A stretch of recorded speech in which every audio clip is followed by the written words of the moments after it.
नमस्कार साथियों, मैं श्रवण राज जोश नेट जेआरएफ के प्लेटफॉर्म पे आप सभी का स्वागत करता हूं।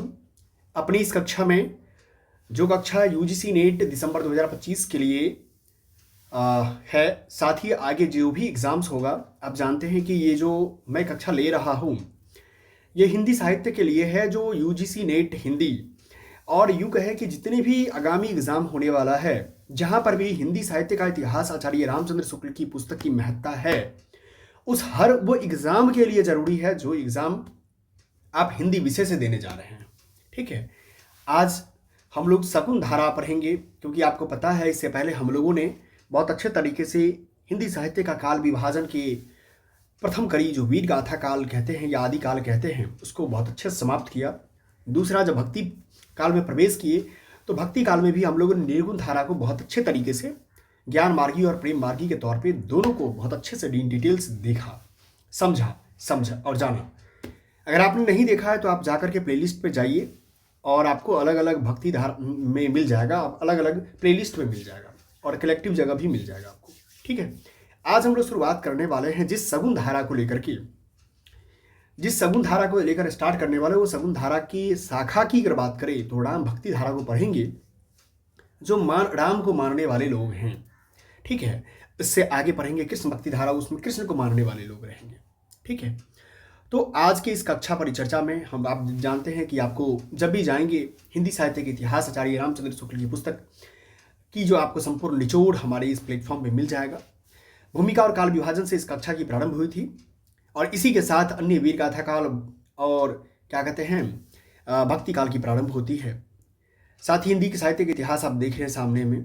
जब आप यूट्यूब पर जाएंगे जोश नेट जेआरएफ के प्लेटफॉर्म पे, तो आपको प्लेलिस्ट दिखेगा। उस प्लेलिस्ट में तमाम हर एक सेगमेंट का यूनिट वाइज आपको कॉन्सेप्ट भी और PYQ का सिलेक्शन भी आपको बहुत अच्छा मिल जाएगा। ठीक है, तो आप जाइए, इसको एक्सप्लोर कीजिए और इसका आनंद लीजिए। अगर आप मान लिया जाए कि यूजीसी नेट की तैयारी करते हैं तो आपको कहीं भटकने की जरूरत नहीं है हमारे यहाँ से। जब आप इस एक प्लेटफॉर्म पे आ जाते हैं तो आपको ऐसा नहीं, कई जगह आप देखेंगे कि विभिन्न प्लेटफॉर्म्स में देखेंगे कि पेपर 1 है तो पेपर 2 नहीं है, पेपर 2 है तो पेपर 1 नहीं है। यानी हिंदी अगर कोई विषय आपका है, MA का कोई विषय है तो वो मिलेगा तो पेपर 1 नहीं। लेकिन हमारा सिंगल एक ऐसा प्लेटफॉर्म है जहां पर आपको पेपर 1 और आपके अपने विषय की तैयारी, चाहे वो history, geography, polity, economy, language में हिंदी साहित्य क्यों ना हो, हिंदी क्यों ना हो, आपका तमाम विषय अगर आप के हैं किसी भी छात्र के, तो आप मेरे प्लेटफॉर्म से जुड़ सकते हैं, सब्सक्राइब कर सकते हैं, अपने दोस्तों के साथ शेयर कर सकते हैं और मेरे कंटेंट से फ़ायदा उठा सकते हैं। ठीक है, ये फ्री ऑफ कॉस्ट सारा चीज़ें हैं। PYQ सिलेक्शन तक आप जाएंगे तो बहुत बेहतरीन तरीके में एक्सप्लेनेशन मिल जाएगा 10 वर्षों का।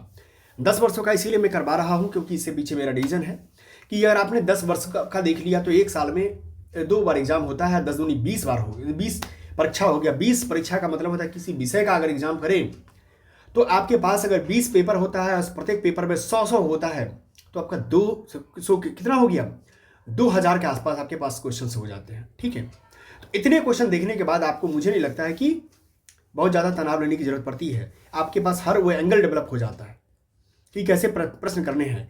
इसीलिए पेपर 1 हो या पेपर 2 हो, दोनों जगह आपको मिल जाएगा। यहाँ आप देख रहे हैं कि UGC net paper 1 complete batch आपको मिल जाएगा यहाँ पर। ठीक है, साथ में हिंदी साहित्य का जो आपको मैंने दिखाया था इससे पहले, वो भी आपको यहाँ पर मिल जाएगा। ठीक है, हम आगे बढ़ते हैं। आगे जब आगे यहाँ पर देखेंगे, हिंदी कविता भी आपको क्या है, एक जगह समग्रता के साथ प्रत्येक यूनिट वाइज कॉन्सेप्ट टॉक में मिल जाएगा। बहुत ही बेहतरीन तरीके से पढ़ाया जा रहा है। ठीक है, अगर हिंदी से कहानी की बात करें तो हिंदी कहानी भी यहाँ पर मिल जाएगा। यानी आप यूँ कहें ना कि एक जगह आने के बाद आपको यूनिट वाइज कॉन्सेप्ट टॉक और PYQ भी आपको एक जगह मिल जाएगा, जहाँ से कहीं से जाने की जरूरत नहीं है आपको।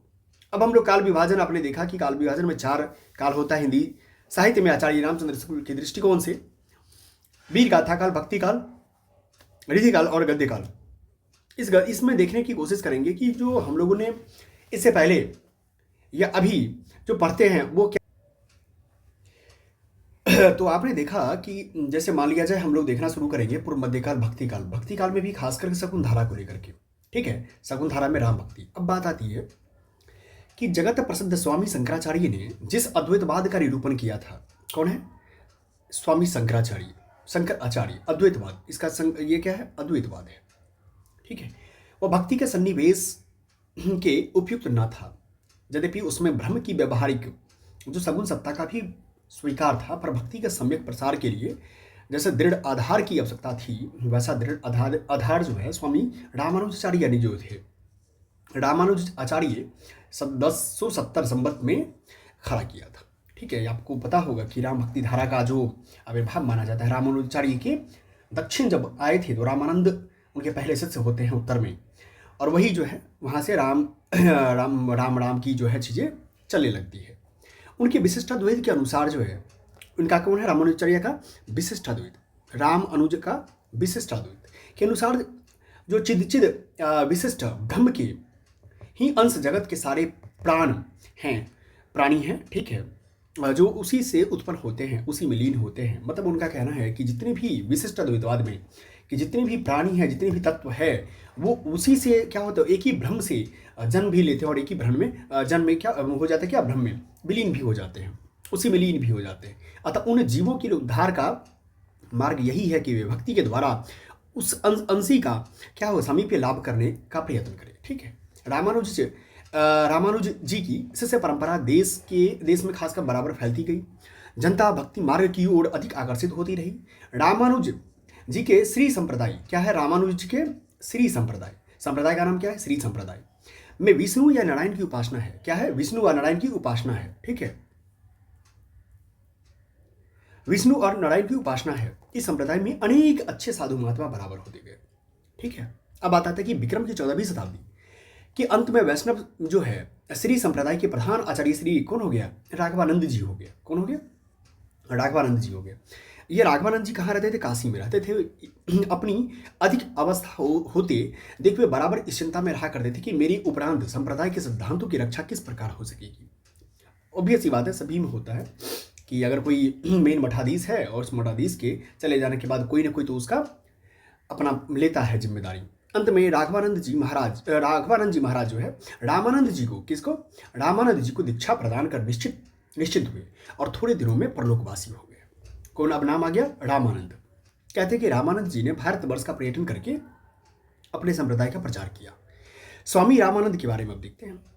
स्वामी रामानंद जी के समय के संबंध में कहीं कोई लेख न मिलने से हमें उसके निश्चय के लिए ही कुछ अनुसांगिक बातों का सहारा लेना पड़ता है। वैरागियों की परंपरा में जो है रामानंद जी का मणिकपुर के शेख तकी पीर, क्या नाम है, मणिकपुर के शेख तकी पीर के साथ वाद विवाद होना माना जाता है। ये शेख तकी दिल्ली के बादशाह सिकंदर लोदी के समय में थे। ठीक है, कुछ लोगों का मत है कि ये सिकंदर लोदी के पीर गुरु थे और उन्हीं के कहने से उसने कबीर साहब को जंजीर से बांधकर गंगा में डुबाया था। क्या था, जंजीर से बांधकर गंगा में डुबाया था। कबीर के शिष्य धर्मदास ने भी इस घटना का उल्लेख इस प्रकार किया। कबीर के शिष्य का क्या नाम है, धर्मदास। आपको पता होगा जब हम लोग निर्गुण धारा कर रहे थे तो निर्गुण शाखा में, खासकर ज्ञानमार्गी शाखा में, तो निर्गुण धारा में ज्ञानमार्गी शाखा में कबीर के बारे में हम लोगों ने देखा था। उसी में उसके शिष्य का नाम का जिक्र आया था। क्या नाम है, धर्मदास। शाह सिकंदर जलवे में बोरे बहुड़ी अग्नि पर जा रे, मैं मत हाथी आने झुकाए सिंह रूप दिख रहा है। इस तरह की बातें जो है उन्होंने किया है। अब शेख तकी के बारे में है। शेख तकी कबीर के प्रसिद्ध शेख तकी और कबीर के संवाद प्रसिद्ध ही है। इससे सिद्ध होता है कि रामानंद जी दिल्ली के बादशाह सिकंदर लोदी के समय में वर्तमान में थे। ठीक है, अब आता था कि सिकंदर लोदी जो जिनका संबंध किया 1046 से लेकर के 1574 तक, 1546 से 1574 तक गद्दी पर रहा। अतः इन 28 वर्षों के काल विस्तार के भीतर चाहे आरंभ की ओर चाहे अंत की ओर रामानंद जी क्या वर्तमान खासकर रहना ठहरता है। कबीर के समान सेन भगत भी, खासकर सेन भगत भी रामानंद के शिष्यों में प्रसिद्ध हुए। ठीक है, ये सेन भगत जो है बांधवगढ़ नरेश के भाई थे और उनकी सेवा किया करते थे। ये कौन, बांधवगढ़ नरेश थे, उनका पता भक्तमाल जो राम रसिकावली में रीवा नरेश महाराज रघुराज सिंह ने दिया है। बांधवगढ़ पूरब जो गायो सेन नाम नापित तह जायो, ताकि रहे सदाया रीति करत रहे साधु सो प्रीति।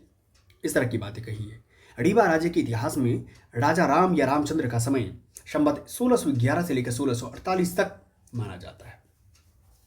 रामानंद जी से दीक्षा लेने की उपरांत ही सेन पक्के भक्त हो गए। क्या हो गए, सेन जो है पक्के भक्त हो गए। पक्के भक्त हो जाने पर ही उनके लिए भगवान के नाई के रूप में, सेन कौन है, नाई था, याद रखना है। जो सेन है, वो जो सेन कवि है या सेन भक्त है, वो कौन था, बाई कास्ट नाई था, के रूप में धारण करने वाली प्रसिद्ध हुई थी। उक्त चमत्कार के समय वे राज सेवा में थे। अतः राजा रामचंद्र से अधिक 30 वर्ष पहले यदि उन्होंने दीक्षा ली हो तो संवत 1575 या 1580 तक रामानंद जी का वर्तमान रहना ठहरता है। इस दशा में स्थूल रूप से उनका समय विक्रम की 15वीं सदी के चतुर्थ और 16वीं सदी के तृतीय चरण के भीतर माना जाता है। श्री रामाचरण पद्धति क्या है, रामाचरण पद्धति में रामानंद जी ने अपनी पूरी गुरु परंपरा दी है। उसमें भी गुरु परंपरा होता है, जो मानने के लिए एक होता है कि गुरु परंपरा को मान्य होता है। उनके अनुसार रामानुजाचार्य जी महाराज रामानंद जी से 14 पीढ़ी ऊपर थे। कितना पीढ़ी थे, 14 पीढ़ी ऊपर थे। बाय द वे ये देख लीजिए, ठीक है। रामानुज आचार्य का परलोकवास संवत 1194 में हुआ है। अब 14 पीढ़ियों के लिए यदि हम 300 वर्ष रखें तो रामानंद जी का समय प्रायः वही आता है जो ऊपर दिया गया है। बात क्लियर होगी आप लोग का। रामानंद जी का और कोई वृत्त ज्ञात नहीं है।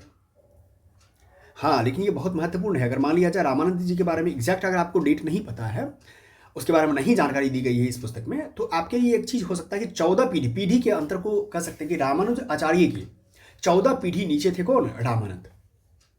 तत्वतः रामानुजाचार्य के मतावलंबी होने पर भी अपनी उपासना पद्धति का उन्होंने विशेष रूप रखा। उन्होंने उपासना के लिए बैकुंठ निवासी विष्णु का स्वरूप न लेकर लोक में लीला विस्तार करने वाले उनके अवतार राम का आश्रय लिया। बात गौर कीजिए, आपने इससे पहले ज्ञान मार्गी शाखा में कबीर के द्वारा पढ़ा कि कबीर किस राम की चर्चा करते हैं। कबीर दशरथ पुत्र राम के बारे में बात नहीं करते हैं। कबीर उसके बारे में बात करते हैं जो ब्रह्म है, पर ब्रह्म है, जो जिसका कोई आकार नहीं है, उस ब्रह्म के बारे में, उस राम के बारे में बात करते हैं। लेकिन यहां पर देखिए एक बात और, कि यहां पर भी जो रामानंद जो है, रामानुजाचार्य के बारे में बात, रामानंद के बारे में बात है कि उन्होंने उपासना के लिए जो है, खासतौर पे पूजा पद्धति के लिए, जो बैकुंठ निवासी, जो कबीर जिस राम को मानते हैं, जो विष्णु को मानते हैं, उसको लिए वो कबीर, और रामानंद लिया किसको, जो लीला करके गए हैं दशरथ पुत्र राम के बारे में, जो लीला विस्तार करने वाले उनके अवतार राम का आश्रय लिया है। इनके इष्टदेव राम हुए, मूल मंत्र हुआ राम नाम।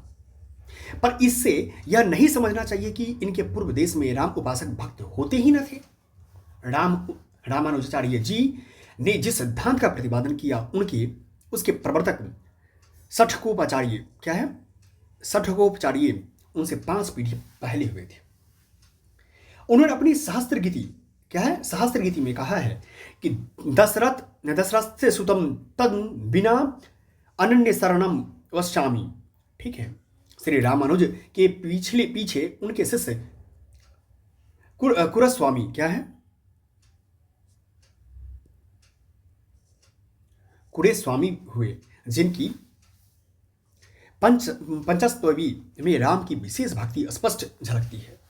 रामानंद जी ने केवल यह किया कि विष्णु के अन्य रूपों में राम रूप को ही लोक के लिए अधिक कल्याणकारी समझ छांट लिया, एक सबल संप्रदाय का संगठन किया। इसके साथ ही साथ उन्होंने उदारपूर्वक मनुष्य मात्र को इस सुलभ शगुन भक्ति का अधिकारी माना और देश भेद, वर्ण भेद, जाति भेद आदि का विचार भक्ति मार्ग से दूर रखा। यह बात उन्होंने सिद्धों या नाथपंथियों की देखा देखी नहीं की, बल्कि भगवत भक्ति के संबंध में महाभारत, पुराण आदि के कथित सिद्धांत के अनुसार की। रामानुज संप्रदाय में दीक्षा केवल द्विज जातियों को दी जाती थी। गौर करने वाली बात है, जो रामानुज संप्रदाय थे, रामानुज संप्रदाय जिसको श्री संप्रदाय भी बोलते हैं, विशिष्टाद्वैत बोलते हैं, उसमें केवल द्विजों को यानी ब्राह्मणों को दी जाती थी। पर स्वामी रामानंद ने राम भक्ति के द्वारा सब जातियों के लिए खोल दिया, जो वर्तमान है सब जातियों के लिए खोल दिया। एक उत्साही विरक्त दल का संगठन हुआ जो आज भी वैरागी नाम से प्रसिद्ध है। क्या है, वैरागी नाम से प्रसिद्ध है। अयोध्या चित्रकूट आज भी वैरागियों के मुख्य स्थान है। क्या है, आज भी जाएंगे तो अयोध्या में आपको कई वैरागी मिल जाएंगे, यूं ही घूमते हुए, अपने आप को राम के सच्चे भक्त कहते हैं। चित्रकूट में भक्ति मार्ग में इनकी उदारता का अभिप्राय यह कदापि नहीं है, जैसा कि कुछ लोग समझा और कहा करते हैं कि रामानंद जी वर्णाश्रम के विरोधी थे। रामानंद जी वर्णाश्रम के विरोधी थे। समाज के लिए वर्ण और आश्रम की व्यवस्था मानते हुए वे भिन्न भिन्न कर्तव्यों की योजना स्वीकार करते थे। केवल उपासना के क्षेत्र में उन्होंने सबका समान अधिकार स्वीकार किया। किसमें? केवल उपासना के क्षेत्र में, यानी पूजा के क्षेत्र में। ऐसा नहीं है, यानी आप देखिए यहाँ पर गौर करने वाली बात है, रामानंद जी भी वर्णाश्रम के विरोधी नहीं थे। वो भी वर्णाश्रम को मानते थे, यानी जो 4 वर्ण है वो 4 वर्ण को वो भी मानते थे, ठीक है। लेकिन पूजा के जो उपासना की पद्धति आई उसमें सभी वर्णों को क्या कर दिया? इक्वल कर दिया, बराबर कर दिया।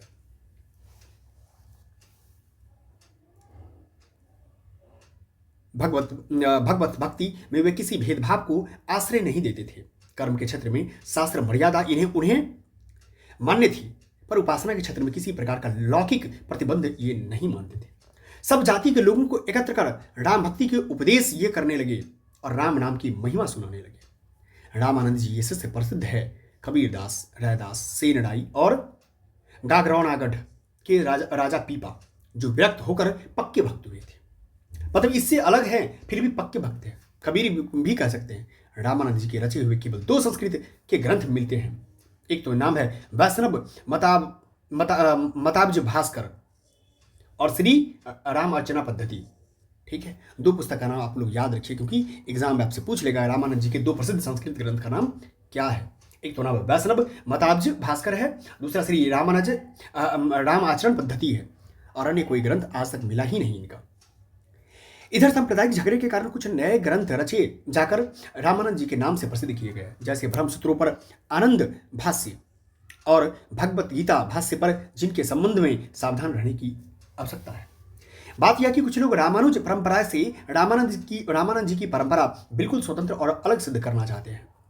इसी से रामानंद जी को एक स्वतंत्र आचार्य प्रमाणित करने के लिए उन्होंने उनके नाम पर एक वेदांत भाष्य प्रसिद्ध किया। क्या किया? वेदांत भाष्य प्रसिद्ध किया। रामानंद जी के समय पर विनय और स्तुति की हिंदी पद भी बनाकर गाया करते थे। केवल 2-3 पदों का पता अब तक लगा है। एक पद तो यह है कि जो हनुमान जी की स्तुति में है। हनुमान जी की क्या स्तुति है? आप आज भी देख रहे होंगे कि एक सुबह आप देखेंगे कि जब हनुमान चालीसा खासकर गाया जाता है गुलशन कुमार की खासकर आवाज में, तो गाती है आरती कीजिए हनुमान लला की। इस तरह की बात आती है, आरती कीजिए हनुमान लला की, दुष्ट दलन रघुनाथ कला की। इस तरह की बातें आप जानते ही हैं, आप लोग भी कर सकते हैं। कला की जाके बल भर ते मही कापे, रोग शोक जकी सीमा न चापे, अंजनी सुत महाबलदायक, साधु संत पर सदा सहायक, बाएं भुजा सब असुर संहारी, दाहिनी भुजा सब संत उबारी। तो ये कितना मनोरम लाइन है। मेरे बगल में मंदिर है और सुबह सुबह ये जो है हनुमान चालीसा का पाठ होता है, तो स्वाभाविक बात है ये सब चीज़ें तो स्वतः याद ही हो जाता है। लक्ष्मण धरती में मूर्छी परयो, पैठी पताल जमकातर पर तरियो, ठीक है। अनि सजीवन प्राण उबारियो, मही श्रवण के भुजा उबारियो, गाढ़ परे कहीं कपि, सुमेरो तो ही होहु दयाल देहु जस मोही, लंका कोट समुद्र खाई, जात पवन सुत बार न बलाई, लंक प्रजारी असुर सब मारियो, राजा राम के काज सवारियो, घंटा ताल झलारी बाजे, जगमग ज्योति अवधपुर छाजे, जो हनुमान जी की आरती गावे, ये आरती में देखेंगे, जो हनुमान जी की आरती गावे, बसी बैकुंठ अमर पद पावे। क्या बात है, अति सुंदर। अब आप इस वर्तमान राम को लीजिए, यानी क्या कह सकते हैं कि जो लीला करने वाले राम हैं, या ब्रह्म के राम को मानिए, आप रामानंद के राम को मानिए या कबीर के राम को मानिए, आपके अंदर मानने योग्य चीजें होनी चाहिए। लंक विध्वंस कियो रघुराई, रामानंद आरती गाई। आप यहाँ रामानंद की जगह अपना भी नाम लगा सकते हैं, ठीक है। जैसे आपका नाम मान लिया जाए रमेश, सुधीर, जो भी नाम हो, कविता, आरती, जो भी नाम हो, आप उसका नाम कह सकते हैं। सुर नर मुनि सब करही आरती, जय जय जय हनुमान लला की, जय जय जय हनुमान लला की, ठीक है। स्वामी रामानंद जी का कोई प्रमाणिक वृत्त न मिलने से उनके संबंध में कई प्रकार के प्रवादों के प्रचार का अवसर लोगों को मिला है। कुछ लोगों का कहना है कि रामानंद जी की अद्वैतियों के ज्योतिर्मठ के ब्रह्मचारी थे। अद्वैतियों के ज्योतिर्मठ के क्या थे? ब्रह्मचारी थे। इस संबंध में इतना ही कहा सकता है कि यह संभव है उन्होंने ब्रह्मचारी रहकर कुछ दिन उक्त मठ में वेदांत का अध्ययन किया हो, पीछे रामानुजाचार्य के सिद्धांतों की ओर आकर्षित हुए हो। दूसरी बात जो उनके संबंध में कुछ लोग इधर उधर कहते सुने जाते हैं वह यह है कि उन्होंने 12 वर्ष तक गिर पर्वत, गुजरात की बात हो रही है, गिरनार या आबू पर्वत, माउंट आबू की बात हो रही है, आबू पर्वत पर योग साधना करके सिद्धि प्राप्त की थी। रामानंद जी के 2 ग्रंथ प्राप्त हैं तथा उसके संप्रदाय में जिस ढंग की उपासना चली आ रही है इससे स्पष्ट होता है कि वे खुले हुए विश्व के बीच भगवान की कला की भावना करने वाले विशुद्ध वैष्णव भक्ति मार्गी के अनुयायी थे। ठीक है, घट के भीतर ढूंढने वाले योग मार्गी नहीं, इन्होंने योग साधना वाली प्रसिद्धि का रहस्य खोलना आवश्यक है। भक्तमाल में रामानंद जी के 12 शिष्य कहे गए हैं। भक्तमाल की पुस्तक है। भक्तमाल में क्या है जो कही गई है, किसके बारे में? रामानंद जी के 12 शिष्य कहे गए। ठीक है, इस चीज को समझना बहुत जरूरी है। एक शिष्य का नाम है अनंतानंद, सुखानंद, सुरसुरानंद, नरहरयानंद, भावानंद, पीपा, कबीर, सेन, धाना, रैदास, पद्मावती और सुरसरी। ठीक है, अब देखिए रामानंद जी के इतने कबीर भी इनके शिष्य हैं। जो कबीर रामानंद से अलग हैं। कबीर उस राम को कहते हैं जो ब्रह्म वाली राम है, और रामानंद कहते हैं जो लीला करने वाले राम है, यानी दशरथ पुत्र की बात कर रहे हैं, लेकिन शिष्य हैं उनके।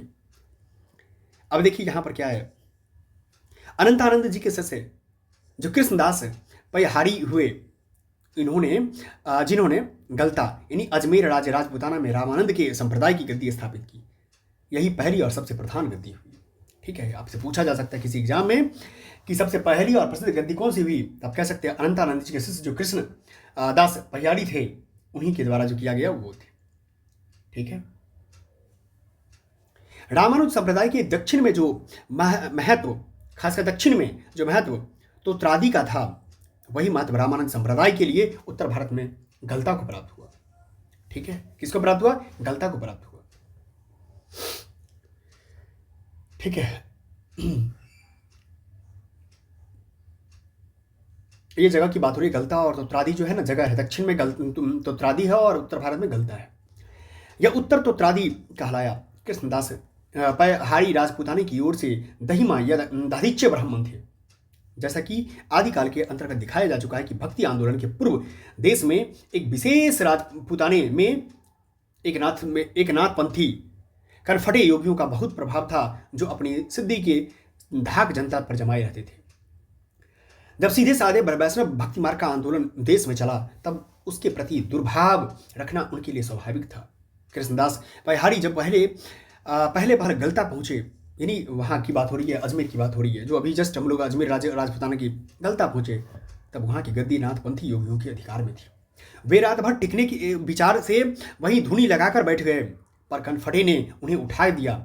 ऐसा प्रसिद्ध है कि इस पर पयहारी जी ने अपनी सिद्धि दिखाई और धुनी की आग एक कपड़े में उठाकर दूसरी जगह जा बैठे। यह देख योगियों का महत्व बाघ बनकर उनकी ओर झपटा। इस पर पयहारी जी के मुंह से निकला कि तू कैसा गधा है।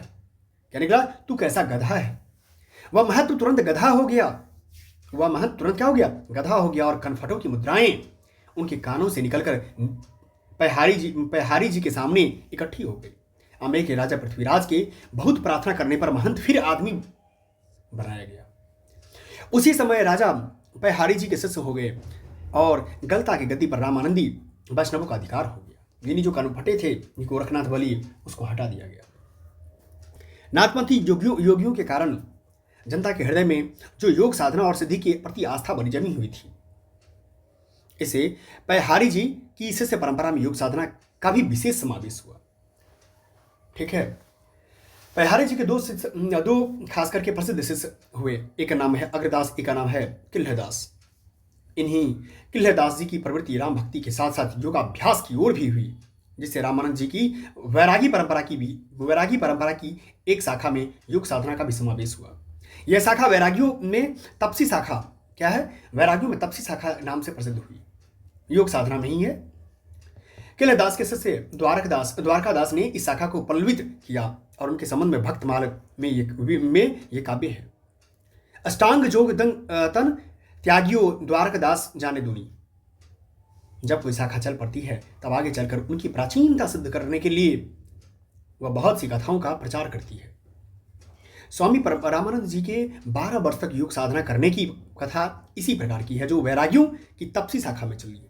क्या है? वैरागियों की तपसी शाखा में चली। किसी शाखा की प्राचीनता सिद्ध करने का देखेंगे एक बात और, जो कल की डेट में अगर मान लिया जाए, गौर करने वाली बात है ना, कि कोई ऐसे व्यक्ति है जो बहुत वर्तमान में एकाएक सिद्धि प्राप्त हुई, ठीक है, सिद्धि प्राप्त होने के बाद अगर वो मान लिया जाए भक्त बन गया या बहुत बड़ा साधु बन गया, तो उसके बारे में कुछ विचारें लिखी जाती है, बनाई जाती है, दोहराई जाती है, लोगों के बीच में प्रचारित किया जाता है कि ये बहुत बड़े क्या थे, ज्ञानी थे शुरुआत से ही, बचपन से ही।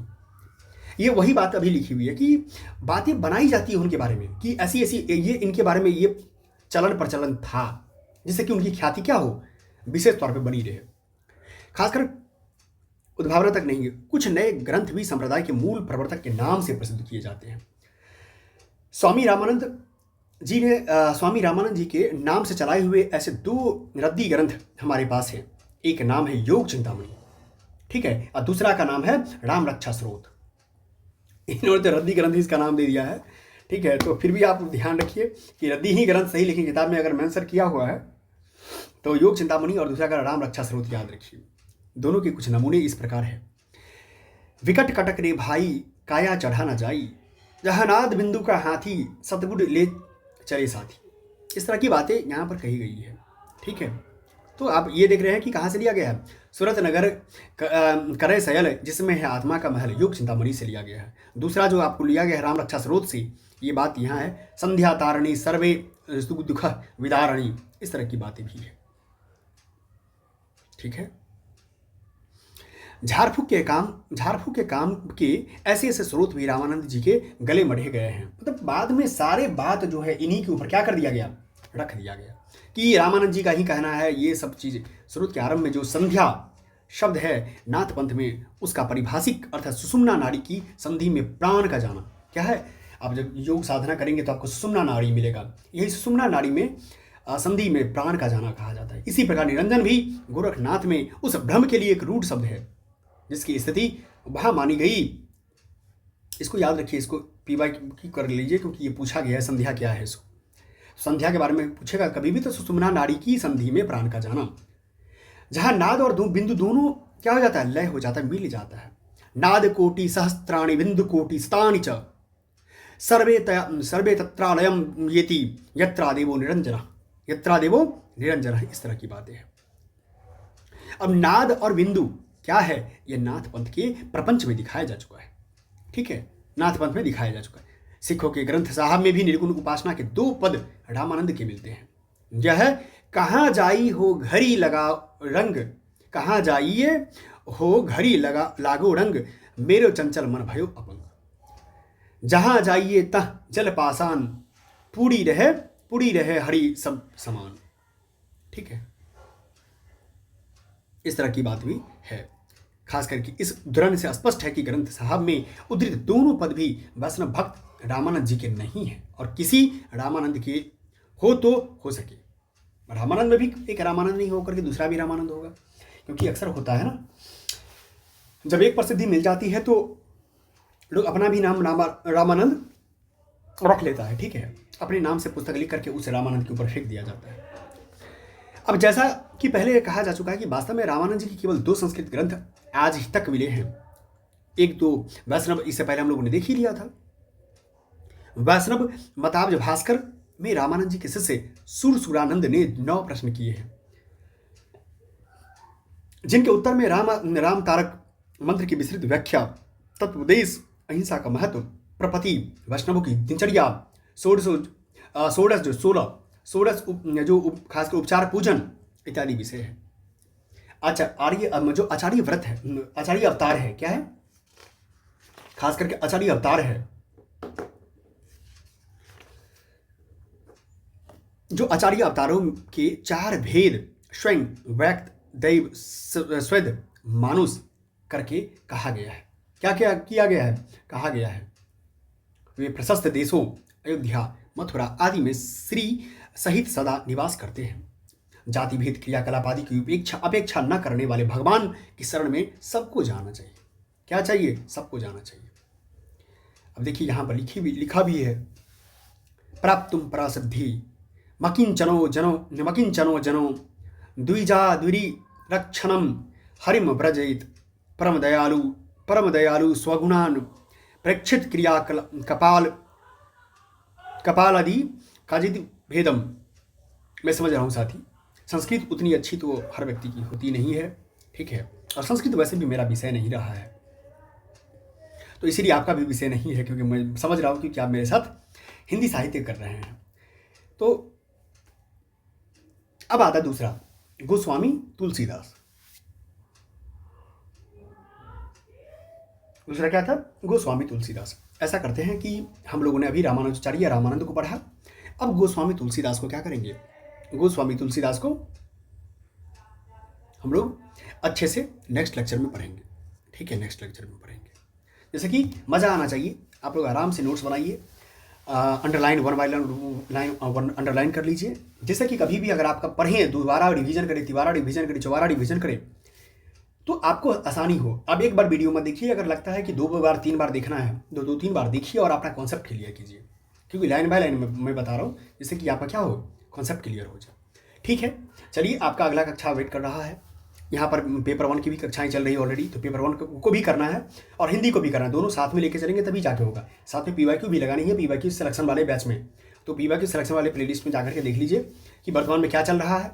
जो 10 वर्षों का PYQ का कलेक्शन है वो आपको दिया जा रहा है, वहाँ से कलेक्शन ही नहीं दिया जा रहा है, साथ में ये बताया जाता है कि अपने मैक्सिमाइज कैसे हम करेंगे मार्क्स, क्योंकि आप जानते हैं कुछ मार्क्स से किसी का PhD छूट जाता है, किसी का नेट छूट जाता है, किसी का JRF छूट जाता है, तो वो कैसे बीट करेंगे, वो बीट करने की पद्धति सीखनी है और वो कंटेंट ऐड करने की पद्धति सीखनी है।